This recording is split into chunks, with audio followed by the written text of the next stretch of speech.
Bonjour à tous, aujourd'hui je viens vous présenter une petite balade qu'on a fait à Djerba. On est parti donc du restaurant, si vous avez suivi la dernière vidéo, du restaurant du port d'Arrir et on est allé se balader le long de la plage et on a remonté finalement jusqu'à la zone touristique. Ça a fait à peu près 6 km. Donc là nous sommes sur le port d'Arrir. C'est un tout petit port où il n'y a que des bateaux de pêcheurs. La mer est très belle car en fait elle est protégée par la route romaine et par une digue. Et c'est pour ça qu'il y a énormément de poissons ici, c'est que les poissons sont obligés d'emprunter pour aller de l'autre côté certains passages et donc ça fait des afflux de poissons comme des embouteillages. Et ici vous avez énormément de pêcheurs. Vous voyez certaines structures abandonnées, alors c'est incroyable, cette plage est très belle, mais il y a énormément de structures abandonnées, de structures touristiques. Ce sont les petits bateaux de pêcheurs. Vous voyez, ce sont des petites barques. Alors ils ne laissent pas les moteurs dans les bateaux, parce qu'à mon avis on va leur piquer. Et ils viennent, quand ils viennent, ils prennent le moteur sur une moto ou dans une voiture et ils le ramènent directement. C'est le phare. Au loin, vous voyez la route romaine qui vous emmène vers les terres tunisiennes, parce que là, nous sommes sur une île.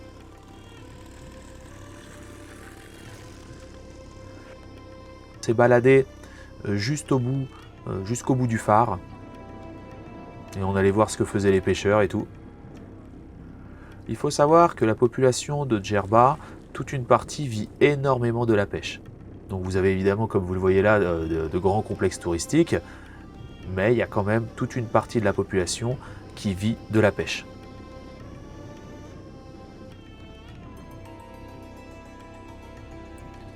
Voilà, donc de grandes étendues. La mer était plutôt chaude.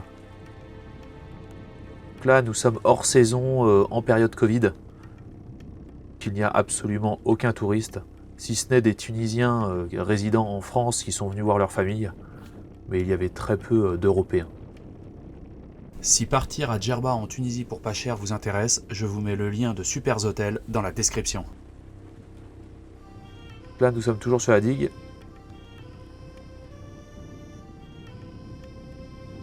Ce port est vraiment très joli.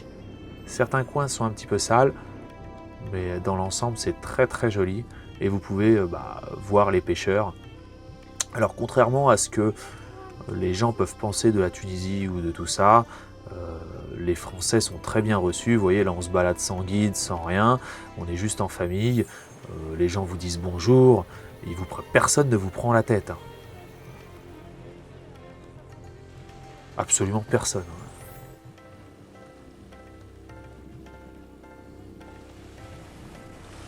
Voilà.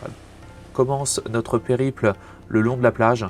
Et alors là, on va de... Alors, c'est très très joli, hein, mais on va de structure abandonnée en structure abandonnée. Parce qu'il y a vraiment de vieux hôtels, hein, des années 20, des années 50, des années 70, qui ont été abandonnés. Certains parce que ça... Oui, certains parce que il y avait des problèmes touristiques, d'autres parce qu'il y a eu les problèmes de terrorisme. Maintenant, il y a le Covid qui va encore... Et pourtant, vous voyez, ces plages sont magnifiques. Hein. Mais les hôtels, là, toutes les structures touristiques sont fermées. Hein, et abandonnées depuis longtemps. D'ailleurs, j'ai trouvé ça très pittoresque. Alors là, on ne le voit pas très bien. J'ai eu du mal à cadrer. Ce petit parasol, ça faisait vraiment pittoresque. Voilà, vous voyez. Alors c'est quand même... le paysage est quand même assez triste. Très, très joli, hein, mais on sent qu'il y a eu une souffrance commerciale énorme. Il faut savoir qu'ici, nous sommes assez loin de la zone touristique principale. C'est peut-être pour ça qu'ici, ça a été abandonné.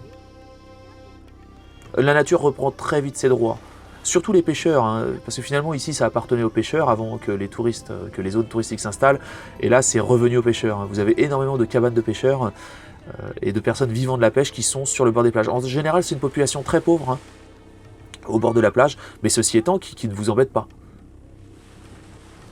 Ils font leur pêche tranquille, mais vous pouvez vous balader tranquille, il n'y a absolument personne qui va venir vous agresser ou quoi que ce soit. Donc là, il y avait... Ah, bah voilà la petite Héloïse, très contente, hein, vous pouvez voir, avec une eau vraiment limpide. Elle s'est baignée, elle s'est amusée dans l'eau. Ah, toujours ce parasol, je l'ai trouvé très joli. C'était très pittoresque. Et puis c'était pas commun de voir un parasol planté. Donc ça, c'est un ancien parasol des zones touristiques qui ont été abandonnés et que les Tunisiens, les pêcheurs, ont replanté sur la digue. Voilà. Donc ça, c'est un ancien bar qui est abandonné quand même depuis longtemps, hein. Après, je suis allé à l'intérieur voir un petit peu. C'était abandonné depuis longtemps. Donc il faut savoir que les Tunisiens pêcheurs, les pêcheurs tunisiens de Djerba vivent dans ces trucs. Alors vous le savez, c'est très simple, vous savez si c'est habité en général quand il n'y a pas de vigile. À partir du moment où il n'y a plus de vigile qui surveille les propriétés, c'est-à-dire que vraiment ça devient abandonné, là tout de suite des gens viennent vivre à l'intérieur et vivent de la pêche. C'est comme des squats de pêcheurs en fait.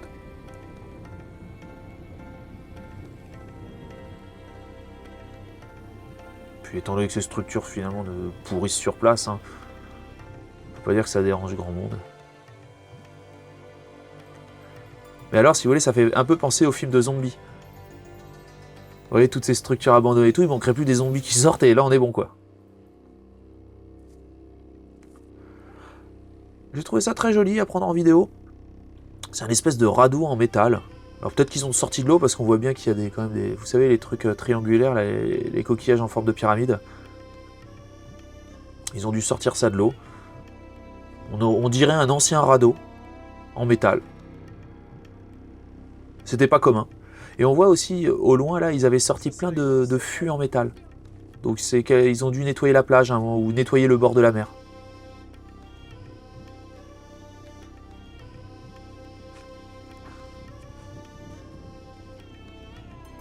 Et donc ça reste sur place.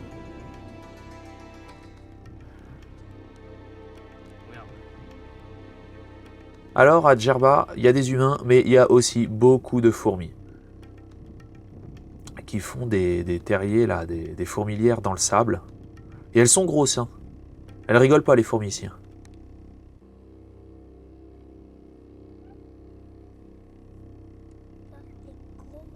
Et donc là, elles creusent. Hein. Vous voyez plein de petites boulettes là, les petites boulettes qui tout autour, c'est du sable mouillé qui sortent en fait des galeries et creusent des galeries souterraines. Où il doit faire plus frais finalement. Donc là c'est vraiment des galeries souterraines. Vous voyez, ils transportent, hop, et ils reposent. Ça bosse, hein. Les fourmis de Djerba bossent à fond.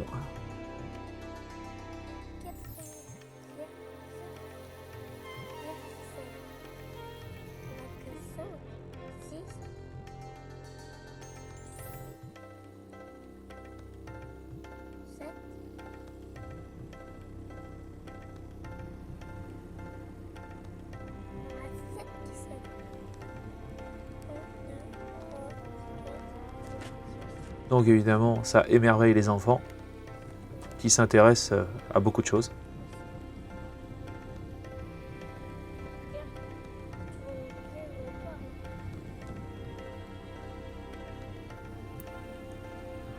Donc toujours en train de nous balader. Toujours des structures abandonnées. Alors pour le coup, vous n'êtes pas embêtés ici. Vous pouvez vous nager, vous baigner. Il n'y a absolument personne. Si ce n'est quelques pêcheurs et des animaux. Beaucoup d'animaux. À Djerba, il y a des chiens errants. Il y a aussi des chameaux, mais à mon avis qui ont des maîtres. Vous avez des moutons, des chèvres, des poules, des canards. Il y a énormément d'espèces vivantes qui sont en liberté et qui se baladent partout. Donc comme vous pouvez le voir, les structures sont abandonnées, mais les plages sont magnifiques.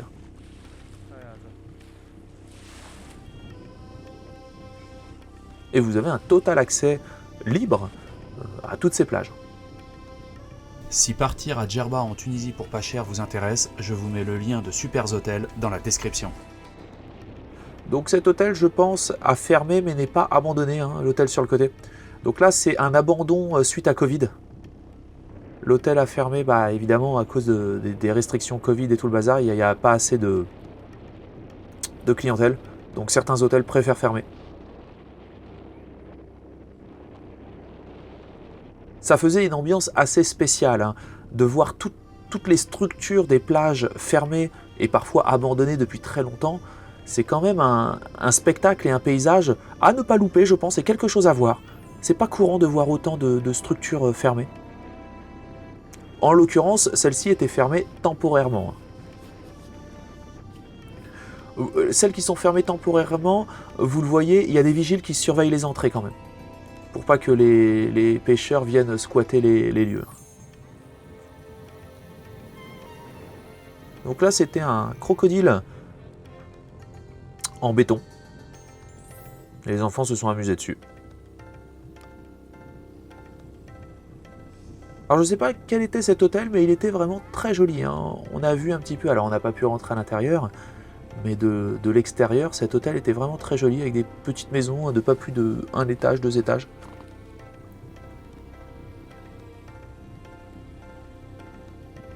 Voilà, toujours le même hôtel, désert, hein, fermé. On aurait vraiment pu tourner un film de science-fiction dans cette balade. C'était hallucinant.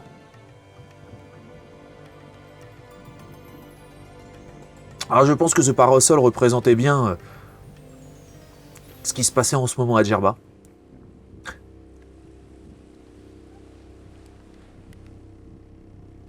Et alors certaines zones des plages, il ne faut pas croire qu'il y a des algues partout. Là par exemple, ce côté de la plage, il y a beaucoup d'algues, mais ça dépend des courants.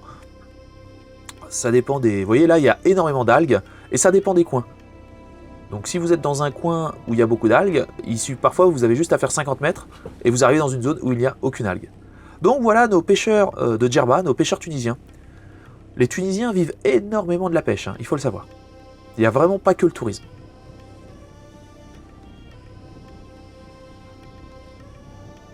Donc là on peut apercevoir au loin une cabane de pêcheurs. Donc celle-là n'est pas, on va dire, vraiment finalisée. Elle est vieille ou pas abandonnée, hein, je pense pas.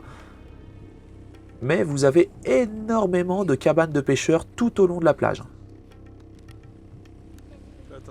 D'ailleurs, les seules personnes qu'on a rencontrées sur notre périple étaient des pêcheurs et aussi d'ailleurs des vigiles qui surveillaient certaines entrées d'hôtels.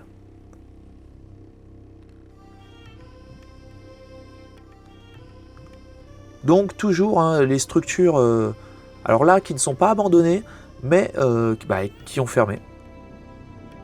C'est magnifique, hein, vous vous baladez, vous êtes tout seul au bord de ces plages magnifiques.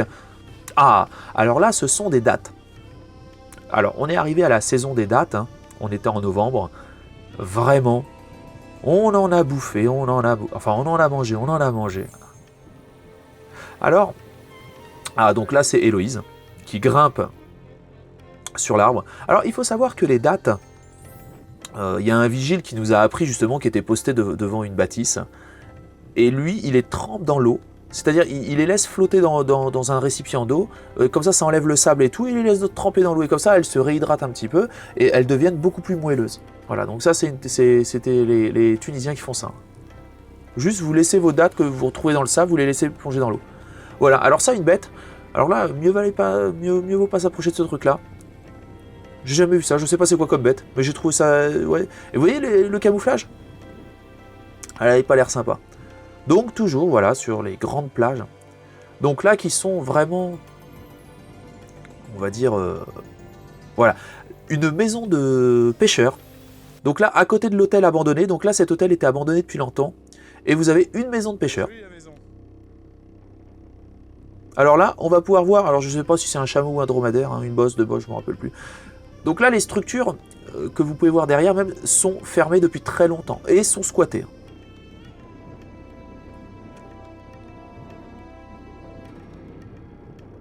Alors peut-être que la personne qui vivait dans ces structures abandonnées faisait des tours de chameau aux touristes, hein, parce qu'il est quand même pas trop loin des zones touristiques où il y a vraiment des touristes. Parce que des zones complètement abandonnées d'hôtels peuvent être juste à côté de zones qui ne sont pas abandonnées. Donc là, vous pouvez voir que c'est des anciennes structures, je pense peut-être des années 50. Donc là, complètement abandonnées. C'est cet ensemble immobilier et voilà, vous voyez, on le voit. Hein. Et puis même, on voit l'architecture qui date pas qui n'est pas récente en fait. Voilà un pêcheur. un pêcheur tunisien sur son bateau qui parle à une fille. Ah, les types de djerba hein, tunisiens adorent les touristes européennes. Ça, c'est... Alors, souvent, ils les emmènent dans leur bateau pour leur faire un petit tour et nanana. Voilà, donc ça, encore une structure abandonnée. Donc, on voit la piscine, vous voyez, tout est... Là, c'est vraiment... c'est pas apocalyptique, hein, mais bon... Et alors, on voit là, par exemple, si vous voulez que... Alors, un, c'est squatté, mais de deux, l'architecture est plutôt ancienne. Ce sont des structures plutôt anciennes. Et à voir un petit peu, voilà, vous voyez comment la piscine a... Les mosaïques se sont décollées et tout, ça date, à mon avis, d'il y a longtemps, ça. Donc là, vous reconnaissez, il n'y a pas de... Il n'y a pas de vigile, en fait, devant ces hôtels-là. Donc on voit des gens hein, qui sortent et qui viennent. Des pêcheurs hein, et qui se dirigent vers la plage pour aller pêcher. Donc ici par contre on le voit bien que c'est juste fermé temporairement. Alors vous le voyez que c'est fermé temporairement parce qu'il n'y a pas de transat. Vous voyez les parasols mais il n'y a aucun transat. Voilà. Un hôtel fermé temporairement. D'ailleurs c'est là où on a vu le gars, là, le vigile qui nous a donné la technique pour les dates. Très joli, hein. Ce petit coin est très joli. Alors je sais pas c'était quel hôtel aussi.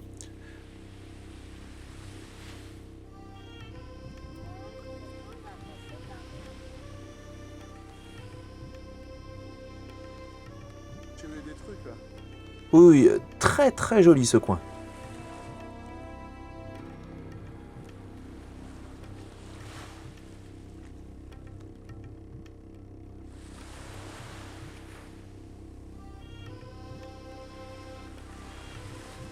Une mer limpide. Et chaude, hein. On était à 27 degrés là, ça allait. Hein.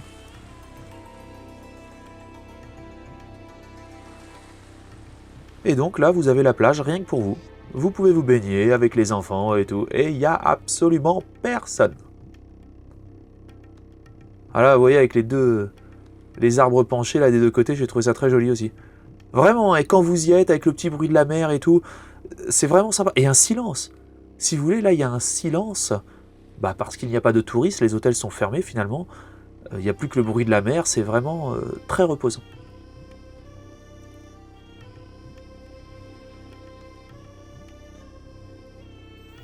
Les petits bateaux de pêcheurs.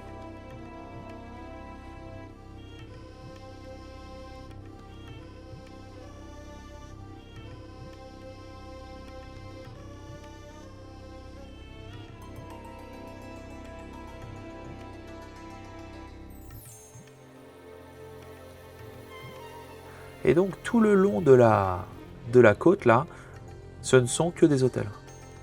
Sauf après où ça devient résidentiel. Voilà les dates. Alors là évidemment elles sont pas tout à fait mûres mais ça commence. Mais il y a certains arbres qui sont plus précoces que d'autres. Et alors vous avez aussi plusieurs types de dates. Hein. Vous en avez qui sont vraiment très moelleuses, hein, contiennent beaucoup d'eau et d'autres qui sont plutôt sèches. En l'occurrence, là, celles-là, elles sont plutôt sèches. Et celles-là, il faut les tremper dans l'eau.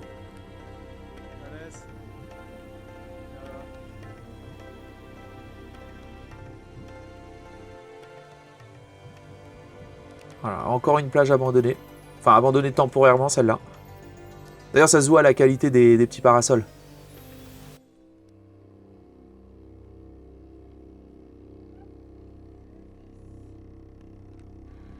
Un pêcheur tunisien qui part pêcher.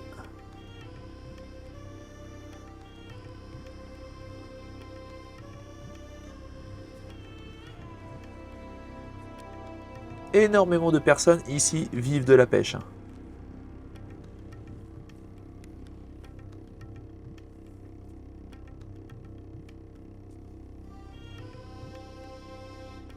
Donc il faut comprendre qu'à Djerba, quand vous sortez un petit peu des zones touristiques et tout ça, et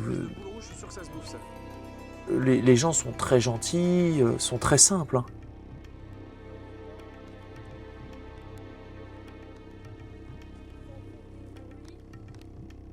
Donc là, c'est les figues de Barbarie.